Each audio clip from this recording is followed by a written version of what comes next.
Hello and welcome. Today we are looking at the Ferrari F430 and I'm gonna give you a few reasons as to why I like this car and why you should also consider picking it up. Now if you guys do go on to enjoy this video, well, hit that like and subscribe button. So the Ferrari F430, this car, I still can't believe it, came out in 2004 and ever since then this car has been on the walls of many boys' bedroom walls, because it is an absolutely gorgeous vehicle and you cannot lie and say that it isn't. So the Ferrari F430 was really the benchmark when it came to sports cars of the time period. This was your fun little sports car. So the Ferrari F430 ran production from 2004 up until 2009. Now this car featured a 4.3 liter V8, which was actually a collaborative build between Ferrari and Maserati. Now in Gran Turismo 7 we see that this engine produces 495 brake horsepower, and since the vehicle only weighs 1450 kgs, which is 3200 pounds, the car isn't really that heavy. So that means the car is able to do 0 to 60 miles per hour in 3.7 seconds, and all of this comes in at 540 performance points. So the performance points rating for this vehicle is not extremely high and is quite moderate. So the car, one thing I must admit, it has one of the best sounding engine notes in Gran Turismo 7. Just take a minute and listen to this.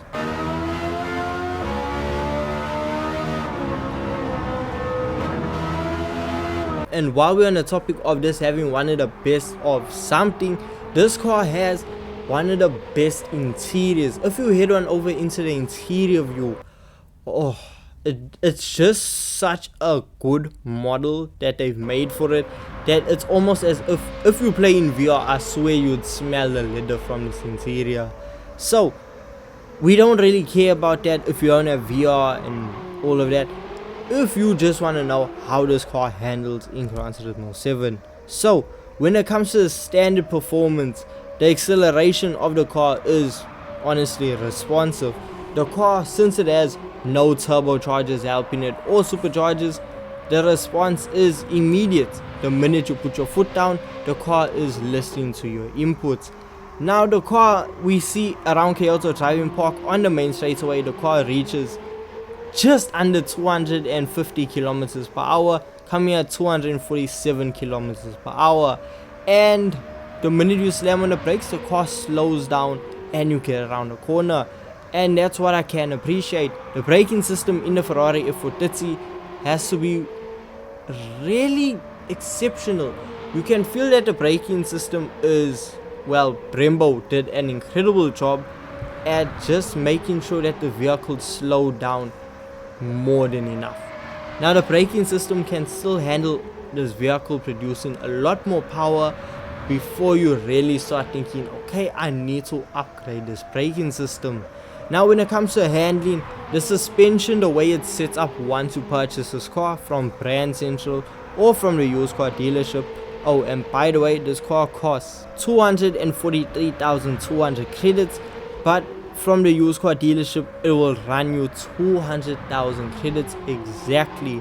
So the car is not extremely expensive, but there are a lot more modern cars in Gran Turismo 7 for a lot cheaper with the same amount of performance or even better. So why should you consider picking up the Ferrari F430? Well, because it's the Ferrari F430. I know that's a really bad reason, but there's something really special about being behind the wheel of this car.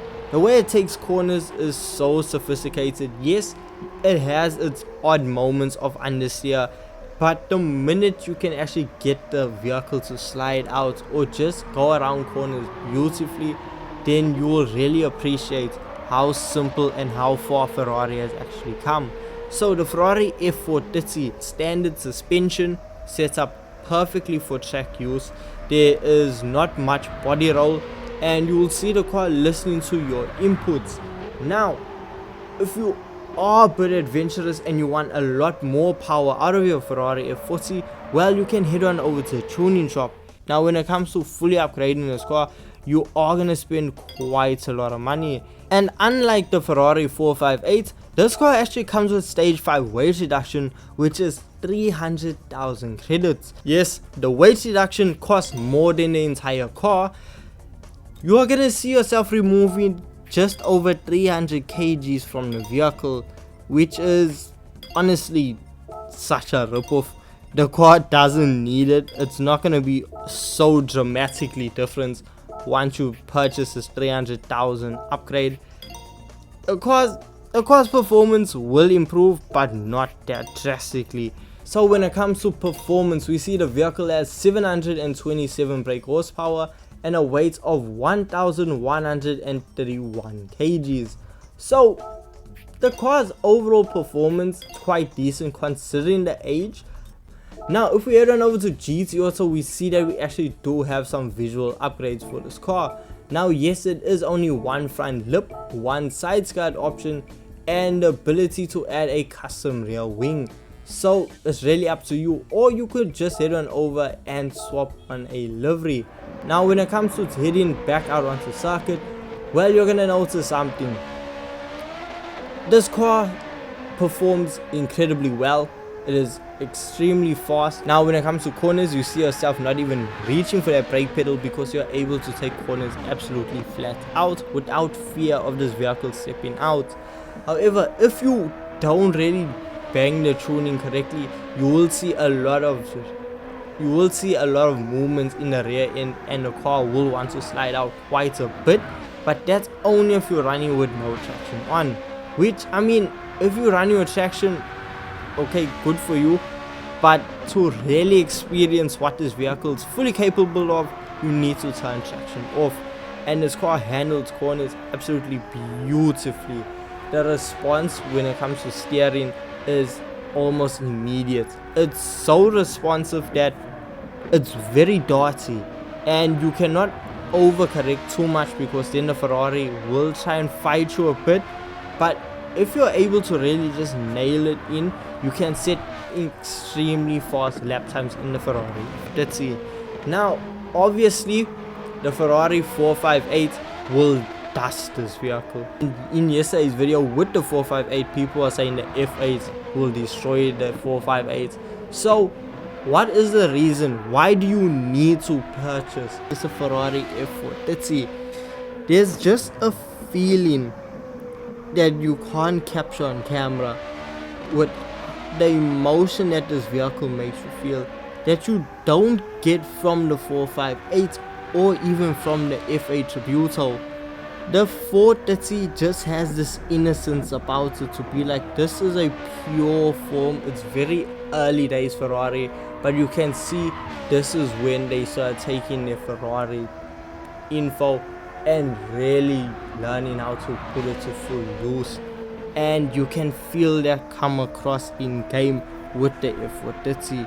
F430 is just a beautiful vehicle to own, and as I said, it costs 200,000 credits, which isn't that much.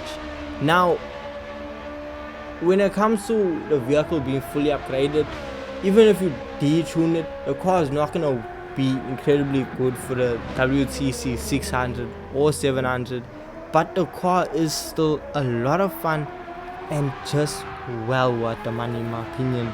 Now you can fight with me in the comment section, but this is my opinion. I enjoyed every single moment being behind the wheel of the Ferrari F430, and it's just a lovely car. And if you haven't tried it out already, please do, because you may actually just fall in love. So with all this being said, I hope you guys did go on to enjoy this video.